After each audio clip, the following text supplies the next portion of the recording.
It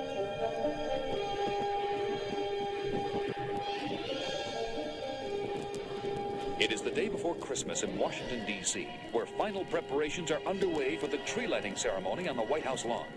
We join newscaster Jimmy Olsen as he moves through the crowd outside the fence.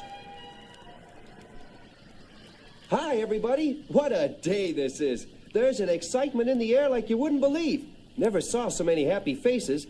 The holiday spirit is so strong you can almost feel it. Excuse me, sir. I'm Jimmy Olsen, WGBS TV. Can I talk to you for a minute?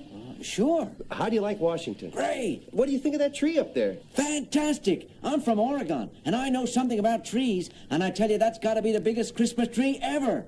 Make a great show when the lights go on. Thank you, sir. And you, ma'am, what do you think of all this? Beautiful, just beautiful. I can hardly wait until tonight. It will be almost as beautiful as stars over my home state of Alabama. Thank you, ma'am. And you, sir, have you ever been to one of these? And while Jimmy Olsen continues his interviews, we switch to the WGBS studios in Metropolis, where Lois Lane and Clark Kent are watching a studio monitor. Isn't he doing a great job, Clark? And on his first big assignment. Sure is, and so is the cameraman, getting some great close-ups. Matter of fact, I thought I saw someone Oh, look, that young couple and their little daughter. Listen. And you say you're from Ohio? Right, first time in Washington. And it's also wonderful. When are they going to turn on the lights, Daddy? Right after dark, Amy, and it'll be the biggest, brightest, most beautiful Christmas tree you ever saw. It'll light up the whole lawn. Will it light up the whole world, Daddy? Light up the whole world? Oh, Clark, isn't she adorable? Light up the whole world. Light up the whole... Clark, what's wrong? Oh, nothing. Just a little headache. It'll go away. Think I'll just go out for a little air. Walk down by the river. But something was wrong, and the Man of Steel felt a deep uneasiness grip his whole being. That face I saw in the crowd during Jimmy's interviews and what the little girl said, light up the whole world. Somehow they go together like parts of a puzzle, but I can't seem to make them fit. If only I could remember. And as he walks along, racking his brain for answers that don't come, he sees the UN building ahead and decides to go in and listen to the debate in the Security Council in an overtime session. And in conclusion, I wish to place my government irrevocably on record in favor of this giant step forward on the road to peace. Thank you. It is my great privilege and honor as chairman to announce that the Security Council of the United Nations has this day voted unanimously in favor of the resolution banning the use of all nuclear weapons. I wish to thank the delegates for their devotion to duty and their self-sacrifice in giving up so much of their holiday time so that this legislation could be completed. That is good news, and it's about time. Banning nuclear weapons is the best. Nuclear weapons, that's it. That face in the crowd. It was Thurston Kilgore, the great nuclear physicist. The last time I saw him was, a Senate committee hearing 8 years ago. Let me see if I understand you correctly, Dr. Kilgore. You say we now have nuclear superiority enough to deter... Not just superiority, Senator, and not just a deterrent.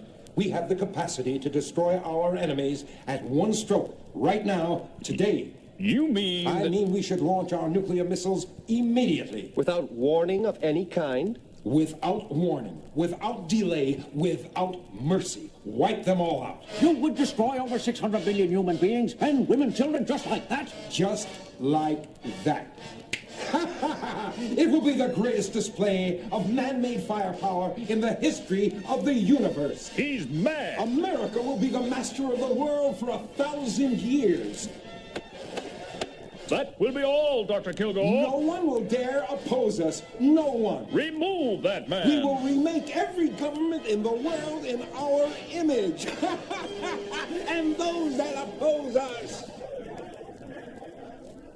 One of the most brilliant scientists of our time had obviously lost his mind and had to be confined in a mental institution. Diagnosed a hopeless case. A hopeless case.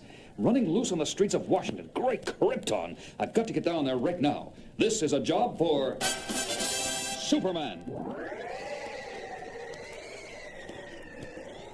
As the mightiest man in the world races through the darkening sky, little does he realize how justified his fears are. At that very moment, in his secret laboratory not far from the White House, Thurston Kilgore is talking. Ah, you're awake, my young friend. Good. Soon you will have the privilege of being part of the greatest Christmas happening in 2,000 years. Oh, all right. I'll remove the gag. But it's no use trying to call for help. No one can hear you. Hold still a minute. Ah, there you are. I don't understand. Who are you? And what's the big happening you're talking about? And why are you holding me in this place? I am Thurston Kilgore, scientist. But soon I shall be Thurston Kilgore, master of the world. Master of the world? You've got to be kidding. Kidding? Not at all. You see these television screens? I'll turn on number 1. What do you see? The White House, the Christmas tree on the lawn. And here's number 2. Now, what do you see? I'm not sure. Looks like, yeah, a missile at a rocket site. Very good. That rocket, by the way, is ready for immediate launching and carries a payload of 5 nuclear warheads, each 100 times as powerful as the Hiroshima bomb. But what has this got to do with... Patience, young man. Patience. And now, screen number 3. Another rocket. And 4. And 5. And 6. There you are. The whole picture. 5 multiple-head rockets. All tied to the controls in the war room of the Pentagon and targeted on our enemies. But the only person authorized to push the button is... Yes? The President of the United States. Precisely. But we're not at war, and he's not about to push that button. Quite right. Not that button, and not knowingly. But there are buttons and buttons. I still don't... Like the button that will turn on the lights on that beautiful Christmas tree. On the White House lawn? Right. You mean to say that button is tied into the rocket launch system you just showed me? Now you're getting it.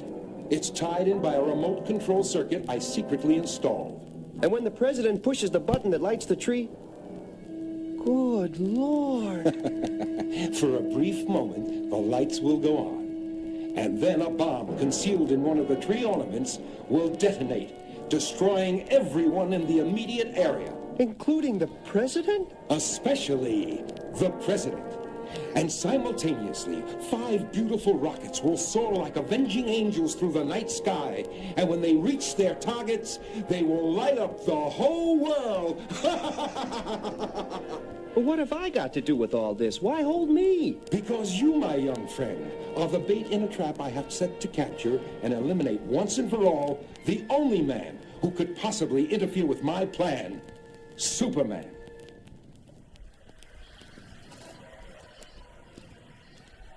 Isn't this exciting? What time will they turn on the lights, Harry? Gee, I don't know. Should be any time now. Will we be able to see the president from here? I think so. We got here early enough to pick a good spot.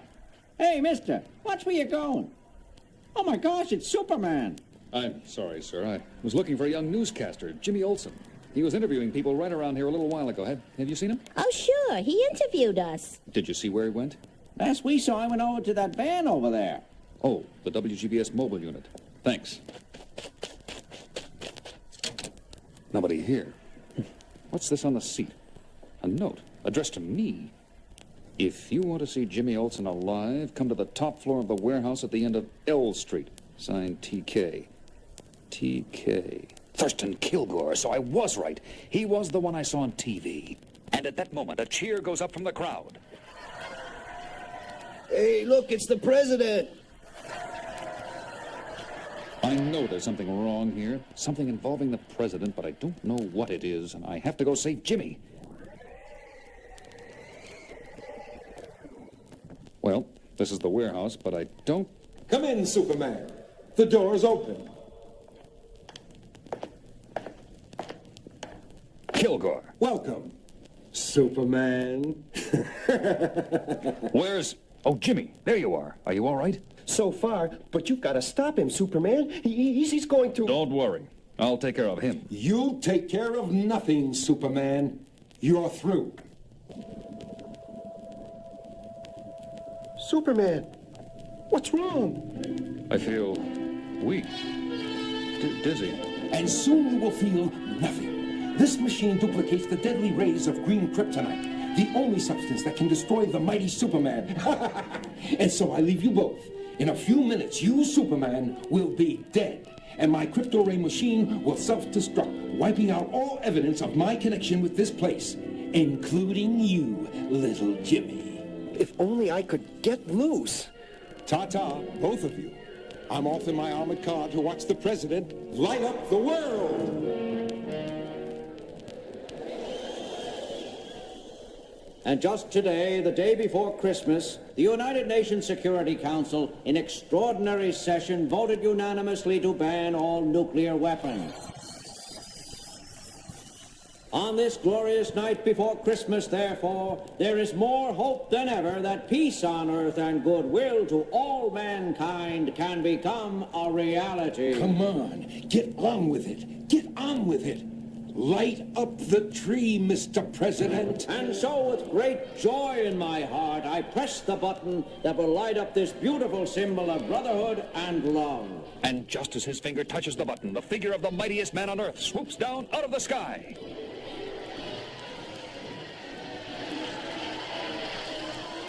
It's Superman! Tears one of the ornaments off the tree and hurls it high into the night sky, where it explodes harmlessly with a roar.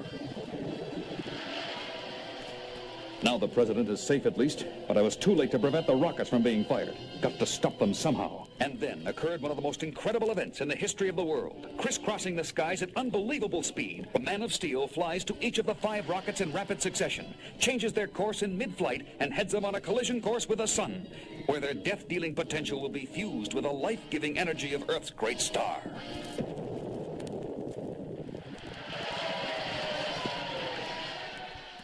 Later, back at the WGBS studios in Metropolis.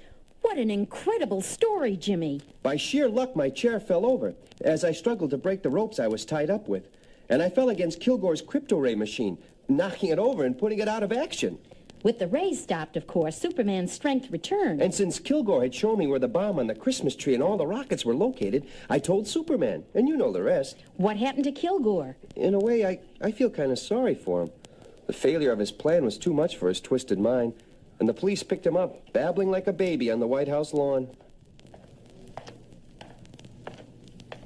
Clark Kent, where in the world have you been? Well, I hate to admit it, but I was tired and went up to my room for a nap. What did I miss? I go on the air at midnight. Listen, and you'll find out. You're on, Miss Lane. Merry Christmas, everyone.